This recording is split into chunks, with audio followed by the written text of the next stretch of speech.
Hello and welcome to Blardy Blah with me, Tom Feeney. Me, Dale Harris. And me, Jack Elliott. Welcome to Blah.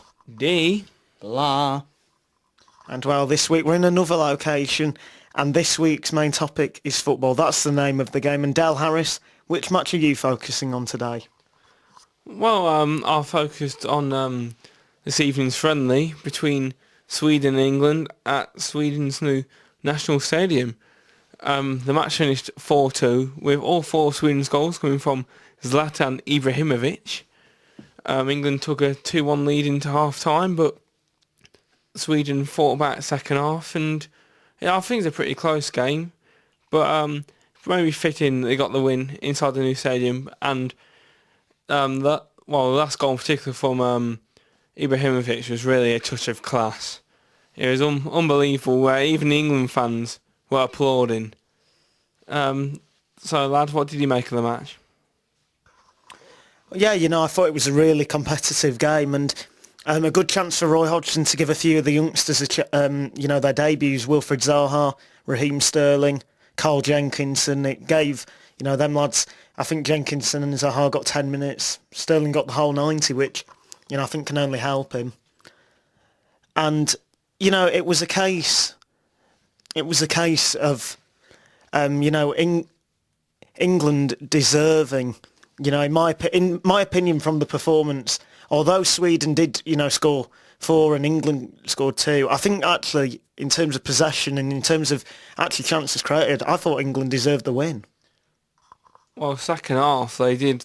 First half was same old with defensive play, but second half they actually expanded a bit, and although they conceded 4 goals, I think it's the way to go. Jack, what do you think?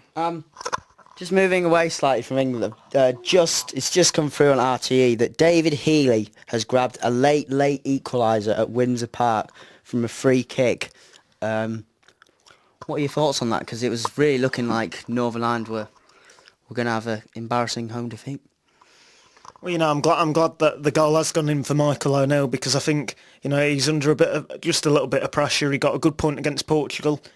But, it was an embarrassing home defeat a few weeks before that.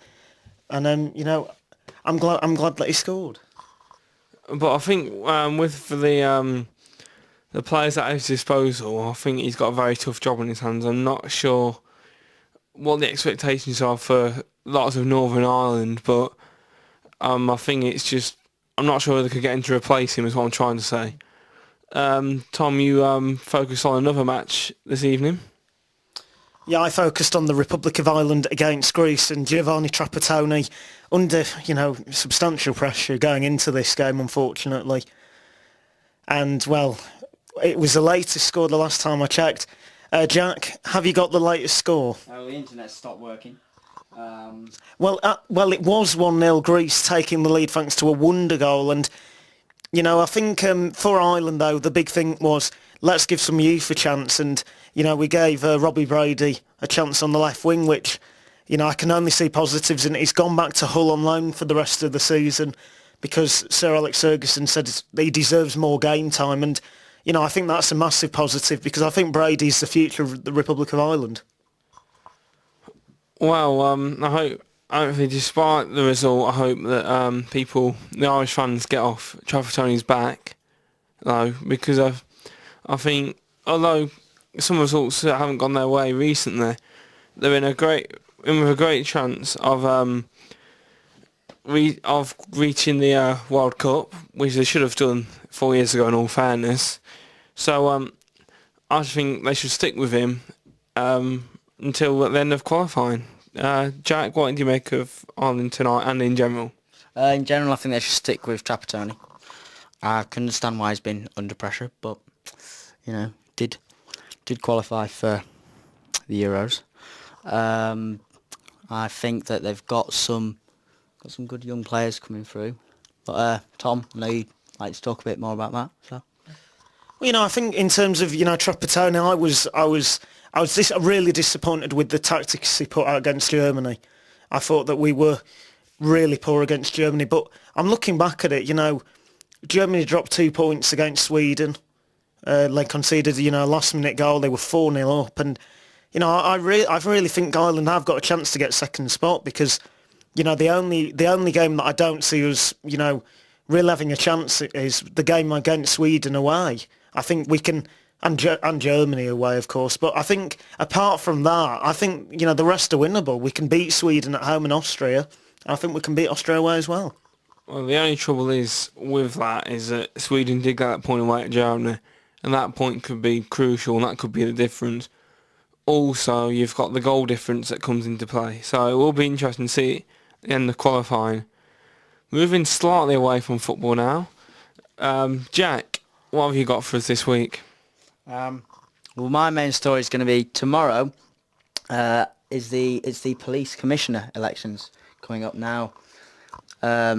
Unfortunately, turnout is expected to be very, very low. You know, between 20% if we're lucky. I mean, guys, how much have you heard personally about the police commissioner elections?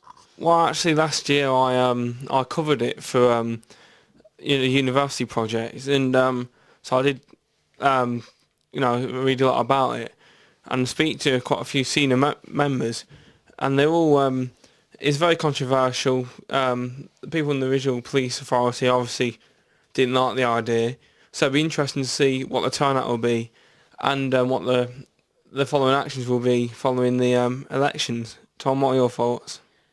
Well, you know, I'm coming from this as just a punter off the street, and I've got to say that you know, I've received no notification of actually who the candidates are. You know, unless I go online and check who they are, no one's going to be telling me that. And I think that's really poor because, you know, this is quite, you know, it's being billed by the media as quite an important event, and yet the people who are, you know, trying to get my vote, I don't really think they're putting the effort in to do that. Well, being honest, the one I've heard of for West Yorkshire is Mark Burns Williamson, and that's only because I interviewed him. So, I mean, apart from that, I mean, back in Leicester, for say, I don't know who's running for it. I don't think many people do anywhere. Jack? Well, I'd just like to say, Tom, on your point about the fact that you haven't heard, that's because I was talking to Stuart Andrew about that, and he said basically, in normal elections, usually you have the right to get your leaflet through, and that's organised by the Royal Mail. This time, you didn't have that right, and it was the parties which did that, and almost every MP has said, look, we've got to change this for next election in 4 years, and they now accept that they haven't done the right thing. Another thing about these elections is only 18% of the candidates are women. That's, I don't know what you thoughts on that.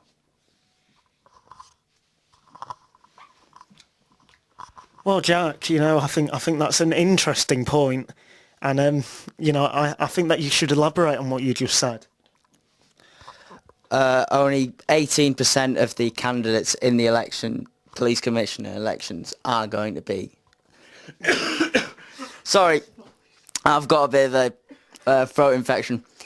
I think only, as I said, 18%? Yeah, 18% are going to be women. That's a significantly lower percentage of women than are in the House of Commons, or indeed in local councils. So, what do you think? Well, I see what you're saying there, because yeah, there was a worry beforehand that it would be, you know, rich, basically, rich old councillors or MPs or whatever running for it. So this is not positive news for them all to get away from that image. Tom? Well, yeah, you know, I think 18%, Jack, after you finally got them words out. You know, I think that's, you know, it's quite shocking, to be honest, because I'm for, you know, it being a 50% split. I really think that would help, and, you know, this might be a controversial thing to say, but I think that there should be also a rule that says that there must be a proportion of ethnic diversities involved as well in these, you know, elections as well, because, you know, there was a guy on the telly who said that they're predominantly, you know, people who are trying to get the votes are just old middle-class white men, like Jack. Well, yeah, basically. I was actually just before you handed me back, I was just going to look on statistics to see how many people standing are ethnic minorities. I believe the figure's something like